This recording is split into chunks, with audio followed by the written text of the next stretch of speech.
The wind howls through the sacred groves of Amazu kingdom, carrying whispers of an abomination hidden within the palace walls. For years, the gods had remained silent, watching as deception festered in the heart of the royal family.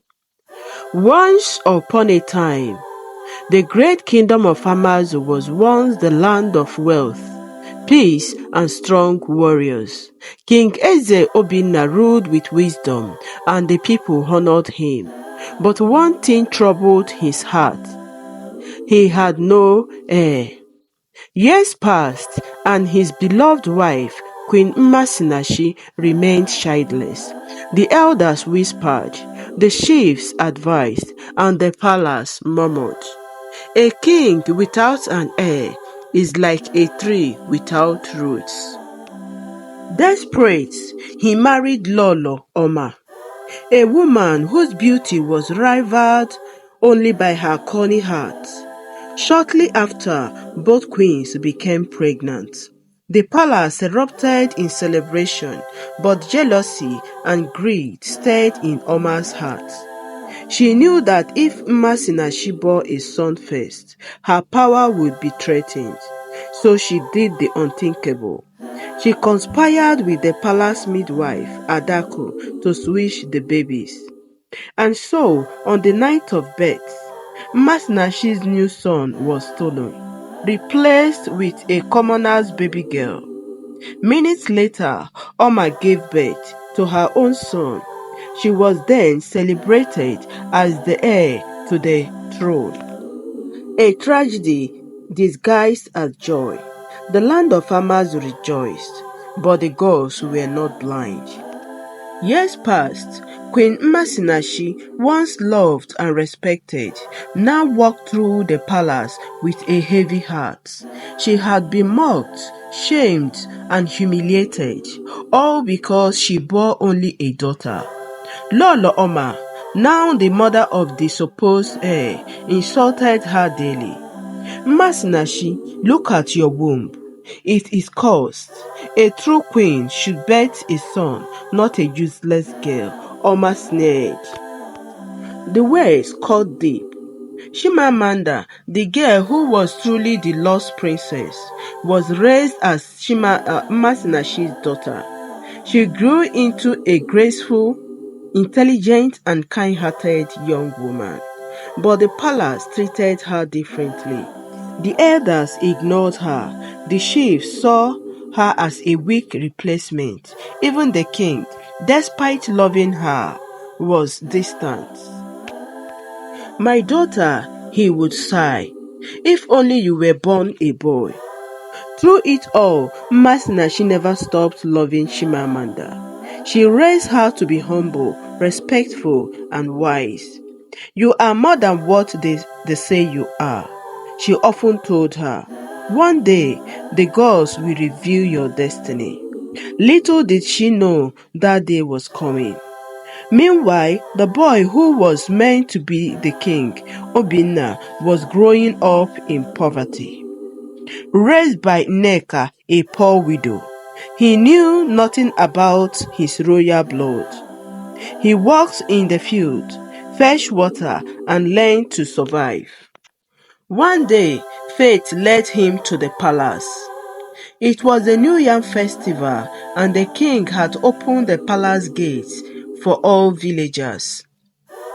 Among the crowd, Obinna found himself staring at a young woman.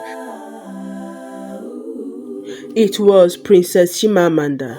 She was unlike any noble girl he had ever seen. Her smile was gentle, her laughter sincere. Unlike the arrogant princesses of the court, she spoke nicely to the people. Intrigued, he approached her. You do not act like a princess, he said. She raised a brow. And you do not act like a commoner. They talked, they laughed, they connected in a way neither of them understood. Obinna's humility and wisdom impressed Chimamanda, while Chimamanda's kindness and intelligence captured Obinna's heart. As the festival ended, she handed him a golden bracelet. "Keep this," she whispered, "so you will not forget me." He never did. As years passed, the kingdom began to suffer misfortunes. The rivers dried up, crops failed, diseases spread, and warriors fell in battle. The priests of the temple declared that the gods were angry. The balance of destiny has been disturbed. The heir to the throne is lost. Until the truth is revealed, the land will not heal. Midwife Adako, now old and weak, was haunted by nightmares. Each night, spirits of the ancestors whispered the truth in her ears: confess or perish. Her body grew weak, her mind unraveled. One morning, she staggered into the palace, her voice trembling. "My king, forgive me. I have kept a secret for too long. The boy you called your first son and the heir to the throne is not your first son. Your first son was switched at birth." The court gasped. Queen Oma collapsed in horror. The king stood frozen, unable to believe the words. Obinna was brought to the palace. The moment the king saw him, his heart stopped. His own face stared back at him. "It cannot be," he whispered. The high priest confirmed the truth. The gods had spoken. Prince Obinna was the true heir. Chimamanda was Nneka's real daughter. Queen Oma's world crumbled. The king raged. "You stole my son, deceived this kingdom, and insulted my wife," he thundered. Oma wept and begged, but justice has to be served. She was banished from the palace, stripped of her title, and cast away into the wilderness. Prince Ikenna, the first heir, was dethroned. And finally, Obinna took his rightful place. The kingdom rejoiced, but amidst the celebration, one thing remained. Obinna and Chimamanda still loved each other. Though they were not truly siblings, they had grown close. The idea of parting broke their hearts. The king saw this. Mmasinachi saw this. Even Nneka saw this. And so, in the presence of the elders and the priests, the king made a decree. Obinna shall take Chimamanda as his wife, for she is a princess by heart and by spirit. The wedding was grand. Dancers filled the palace, drums beat through the night, and love triumphed over fate. Nneka's life changed forever.